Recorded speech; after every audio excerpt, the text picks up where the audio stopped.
Today is December 19th, 1995, interviewing Mr. Joseph Gabor, family name Grun. Sylvia Burien is interviewing in Scarsdale, New York, USA. We're doing the interview in English. Today is December 19th, 1995, interviewing Mr. Joseph Gabor. His name at birth was Grun. Sylvia Burien is interviewing. We're in Scarsdale, New York, USA. We're doing the interview in English. Hi, can you please tell us your name? My name is Joseph Gabor. The family name was Grun, G-R-U-N. And your birth date? Birthday was December 29, 1913. And you are now how old? How old are you now? 82. And the city and country that you were born in? I was born in Austria-Hungary. The village where I was born, the name is Porumbesti. Romanian is... it was actually, it's now Romania, called it Porumbesti. Okay. Tell me a little bit about Porumbesti and what it was Porumbesti, like. I cannot tell anything about Porumbesti because I was about 5 or 6 months old when we moved out from there. We moved to Satmar, and I was raised there in Satmar. So what was it like growing up in Satmar? Well, it was a great poverty, and it was a very Jewish town. It was, population was about 40% Jewish people and 60% Christian people. Mainly the population obtained their livelihood from agriculture and so on. And Jewish people mainly were in the business world. Such as my father had a grocery store, and he had 5 children, or rather 10 children, 5 from his first marriage, 5 from the second marriage, and obviously it was a great struggling. Tell me a little bit about your family now that you've... My family, we were 5 children, 3 girls, 2 boys, and 1 girl got married to a man. My older sister was married to a man. She had her own 3 children. She had 2 boys and 1 girl. The boy and the girl and the mother was killed in concentration. That was, they were taken in concentration camp, killed in a concentration camp. And my other sisters came to America. She's living in White Plains. And the baby sister came to this country after the Second World War. She was in a concentration camp. She was in Auschwitz, and she's a survivor of a concentration camp. And going back to it, what was the life of people, rather our life, it was a great struggling. As a young child, I obtained very small amount of education. As a small child, I was putting into a store to learn the trade, because the parents usually gave the education was they should have a trade, they should survive in life. And I was put in a store to be a merchant, textile merchant. I was working there for about 3 years until finally I became a master, otherwise I served apprenticeship. And during this period I was going to a trade school. How old were you at this time? Late teenage. I cannot remember exactly the date. And while I was going to the trade school, I met there some friend, and the trade school had a orchestra, and obviously I didn't have any kind of education, musical education, and I became friendly with a fellow, excuse me, his name was Al Hershkovich. He was playing the saxophone, and finally he decided to leave this business, or to be a merchant, to be a musician, and talked me into I should learn to play the trumpet, and we're going to be together.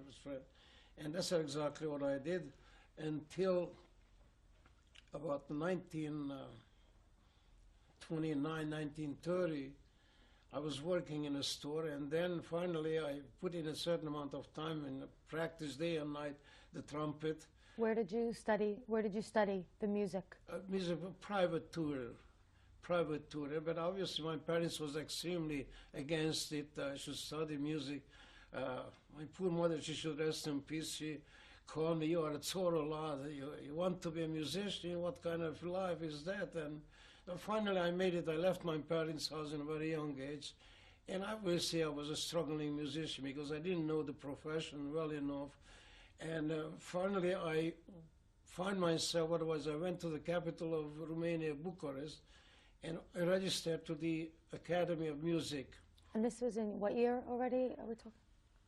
It must have been 1932, 35, 32, 33. Okay. And I was living in Bucharest until about 1935. And in 1935, I was struggling. I was working in theaters, and obviously I had a very difficult time to survive. And in 1935, I was called into the army. And I was called into the army, Flotilla Aviația de Gardă, that meant the Regal Aviation Company. And of course they had a band there, and I was playing in a band, and I practiced day and night there, and I became a much better musician. And after the service... This was the Romanian army? Romanian army, yeah. And after the service, I settled again in Bucharest, and obviously I was a much better musician, and I was still struggling, but finally I made it until 1940. I was working as a musician. 1940. Okay, I want to go back a little bit because we're going very quickly. I just want to ask you, just going back a little bit to your childhood, what were the relations between the non-Jews and the Jews? You said that there was a very big population of Jewish people. Was there a lot of problems, or everything was... No. As a matter of fact, Jewish people were quite friendly with Christians. It was no different. It's like I had a lot of Christian friends. Never came up that I was Jewish and they were Christian. However, but at closing to the war, otherwise closer to the war in 1940, like one of my best friends, who was also a musician, and he was absolutely a beautiful person, and all of a sudden, from joke, he cracked the joke. Oh, if Hitler comes, they're going to take all the Jews, but they're not going to bother. We won't let you. He should bother with you. Otherwise, he should let you alone. That's only incident I could recall. But the people were extremely friendly. Otherwise, they accepted Jewish people. Like it came Saturday, Jewish holiday. Never been any kind of abuse, such a thing to go to a temple and make any kind of sign on a temple, the Jewish temple. So it was a very friendly relation between Christian and Jews. And I have to emphasize that most of the people were, they call it Protestant, or the Protestant religious, not Catholic. The Catholic people had more tendency of hating Jews. But I had very small amount of friend Catholics. Okay. Excuse me. Did Hitler's rise to power in the early 30s affect you in any way? You were Yes, in the army? it was affected because at the time when I served in the Romanian army, I had a conductor who was, I don't know, he had some kind of gypsy background, and he already came out in 1935, 1930, oh, you Jews, you're gonna, what's waiting for you, it's not pleasant, and he showed a tremendous amount of hate and anti-Semitism towards me, because I was the only Jew in the army band. Okay. So now let's go back a little bit toward when you were in the first part of the army, when you were in the band. Tell me what it was like as a Jew. Was there a difference? Did they treat you differently? No. It was, we wouldn't treat otherwise, especially musicians. They didn't have any kind of hatred toward Jews. Otherwise, most of the musicians were Jewish people, and the circle I was in, I would say that 50% was Jewish, 50% Jewish boys and 50% Christian boys, but never ever came up that we were hated. Okay, so you were in the first time you were in the army was from 35 to to 36, 37, I don't know exactly. Okay, and then what happened? How did? Then I was discharged from the army, but I remained a reservist. Otherwise, you still remained a soldier. Otherwise, you were a reservist. And then what happened is this in 1940.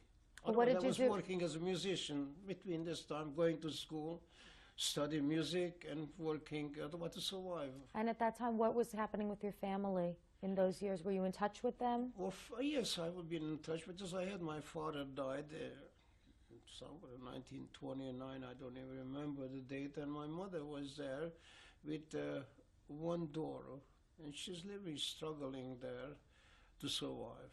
And my sister was married to this man, Lichtman. His name was Lichtman.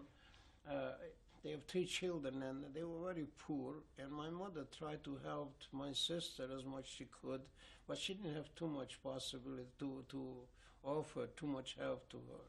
Were things okay for them in terms of anti-Semitism in Satmar? Oh yes, or yes. It was no. It was no absolutely incidents. anything. The population accepted the Jewish people the way they were. Otherwise, if it came a Jewish holiday or Saturday, and my father was an extremely Orthodox man, and my home was an Orthodox home, never came up any such a thing they should show anti-Semitism. Maybe certain incidents maybe could have occurred, but nothing important.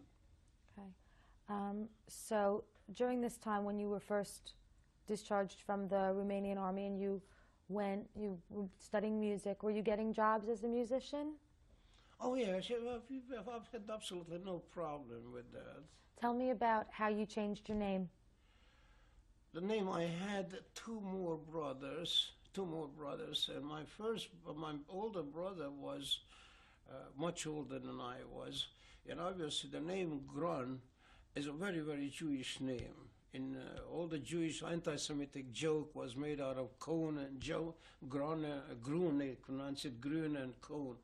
And my older brother was in the First World War, and he changed his name to Gabor.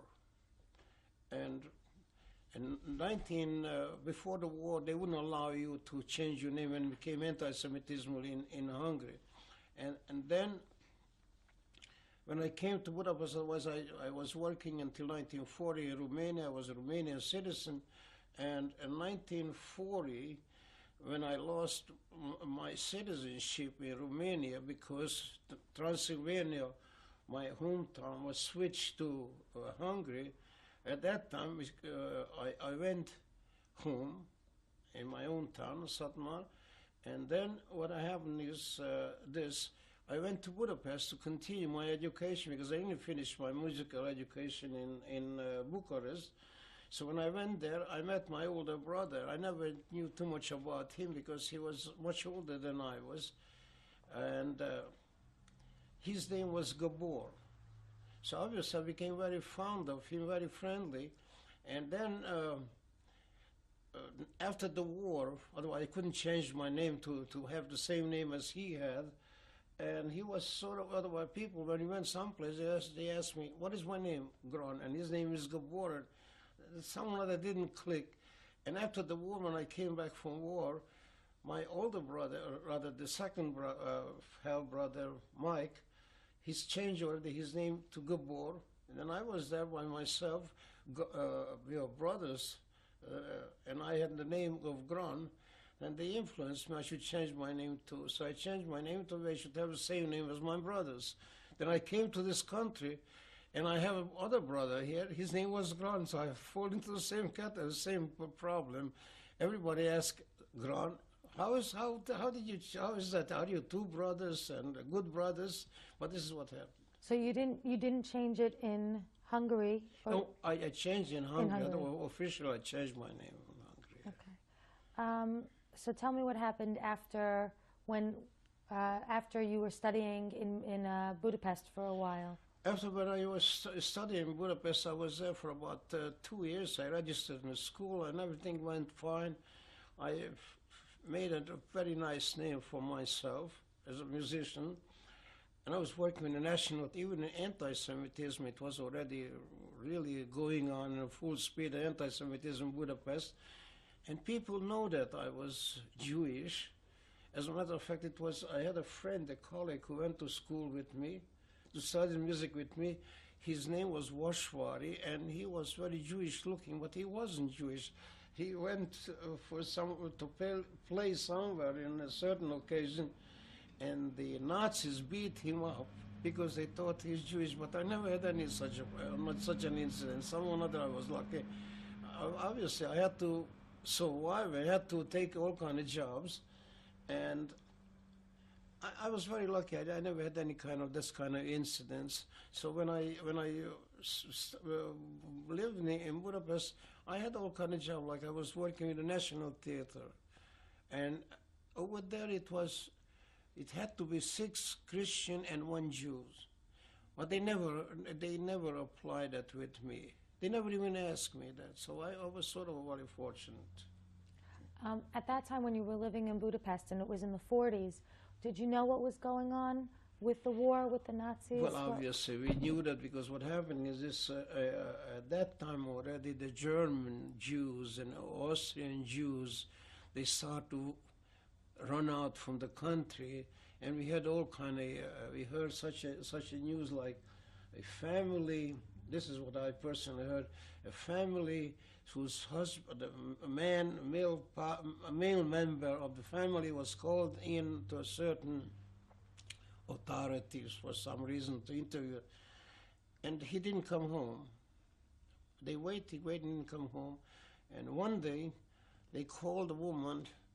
The wife went to find out what happened to him, to her husband, and they said, well, you could meet him at the railroad station. And she went to the railroad station, they found him, they said, that's your husband, he was killed in a bag there, butchered down in a bag. And that was the story. Otherwise, this kind of story drifted, telephone and so on, whatever. It was possible at that time, communicating by letter writing and so on.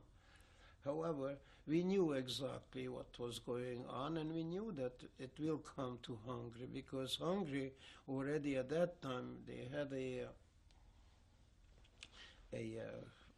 head of the government was Horthy. Horthy was a tremendous professional anti-Semite. And already the anti-Semitism was going on in the country full speed in Hungary. But a certain trade, like I was mentioning, I didn't have any kind of problem like that. As a musician, musicians were sort of, they left alone. They didn't go after a musician too much. Did you ever think about leaving? Was there any possibility of leaving? Hungary? Yeah. What kind of, nobody wants you. Number one, you couldn't get a passport. Number two, what country want a Jew in a country? No, none.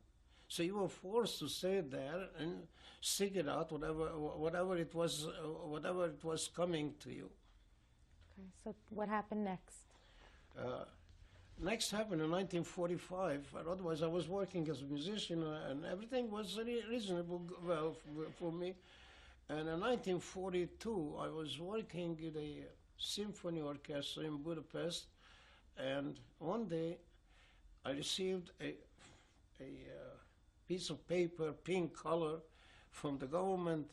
You are called into the 4th Labor Battalion. At the same time, my conductor, he received the same thing. And he was called into the same working battalion as I was, and he was an extremely talented man. He wrote... he was sort of like a Leonard Bernstein of Hungary. He was called in, but we were together. We were called into Alsó-Dobos, as I said to you, and from there on we were taken out to the Russian front, taken to Belarusia, and from Belarusia we were marching to the first battle line, Stalingrad. So this was in 1942? In 1942. This was, until we got there, obviously it took about a month and a half, and from the time they let us out from the train, and we had to march to Stalingrad. It was about 1,500 kilometers. It took about 1 month, and at night time we had to march because daytime the Russian aeroplanes were looking if anybody is marching, otherwise for the supply, to kill the supplies. And finally we made it, and we were on the first battle line for, since somewhere around middle of August until end of December. End of December. Well, I want to go back a little bit because this is where we want to focus on. Yes. When you were first called into the Forced Labor Battalion, how did that differ from just the regular army? Oh, that was a big difference because the army was treated as an army. They received food. They were free people, but we weren't. We were treated as slaves. And who was there with you? Was it just Jews or? No, well, most of 90% of were Jews. Only political prisoners were treated the same way as we were treated. The difference was that we had a yellow army band with the Star of David, or army band, and the political prisoners, they had a yellow band, no Star David on it. And so when you all came together to meet, or how did you go about it? When you got your pink slip, where did you go? When you got your slip telling you that you had to report, where did you go, and what was it like? Well, this was they gave you the slip, and the slip told you where you have to report. So we went there. I went by train there, and over there it was like a army treated, because most of it young people, working capable people, were treated almost like army, except we weren't allowed to go any place, because constantly we had a watchman, a soldier with a rifle behind us, and even if you had to go for a bathroom, he had to watch you what you were doing. Okay. And so, and then on the train, let's say from Budapest to, well, you were treated on a train. What happened is this: we were taken with a railroad car to Belarusia, and this is a quite long distance, and obviously we were crippled up. We were squeezed into a railroad car through stage, and we couldn't straighten out our leg, anything.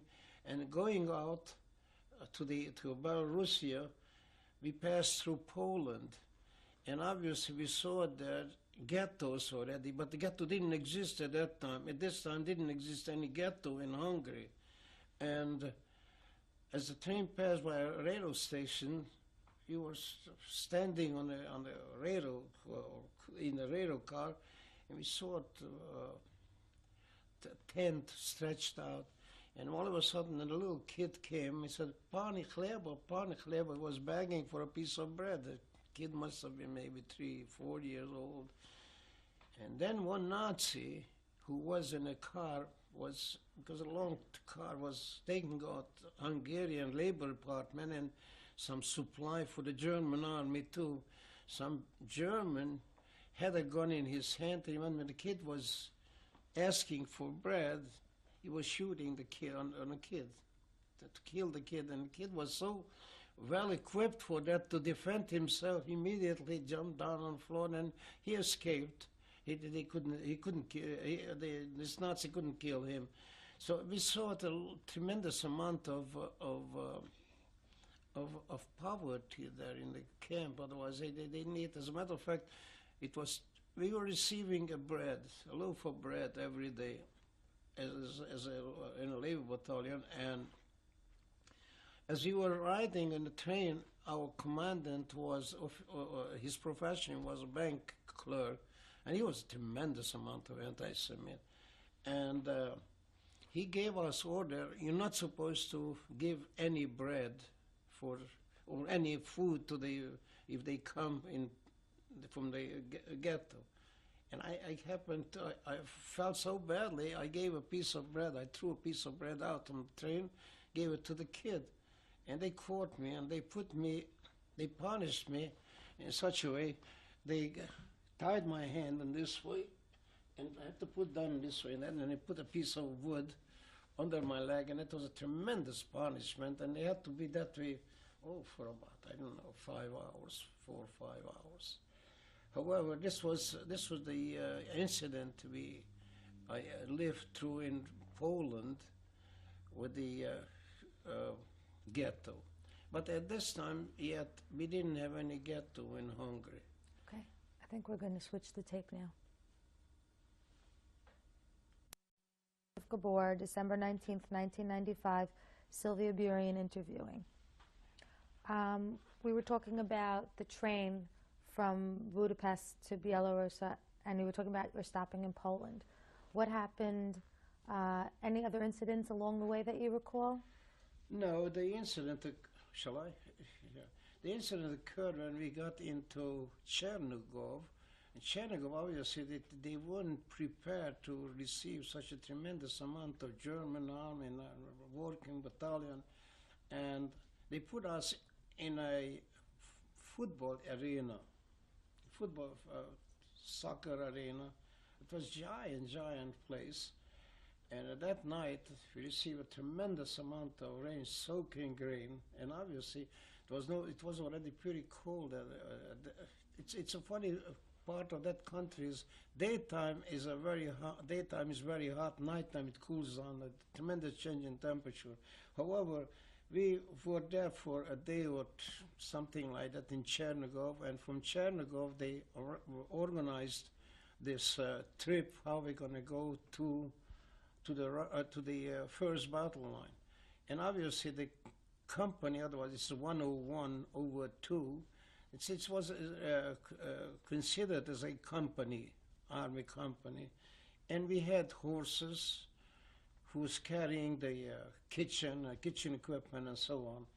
But we had to march through a certain area where it was tremendously bad, the road. Ukraine is known for that. There's tremendous amount of mud there, and the horses couldn't pull the wagon anymore.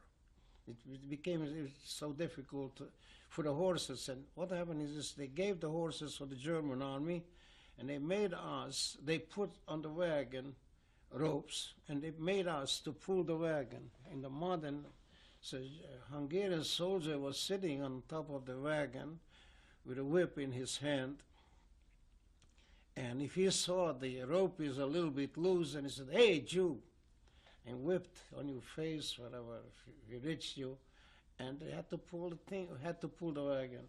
And if you couldn't pull the wagon, as I mentioned to you before, they gave us a yellow band and a cap and a pair of shoes.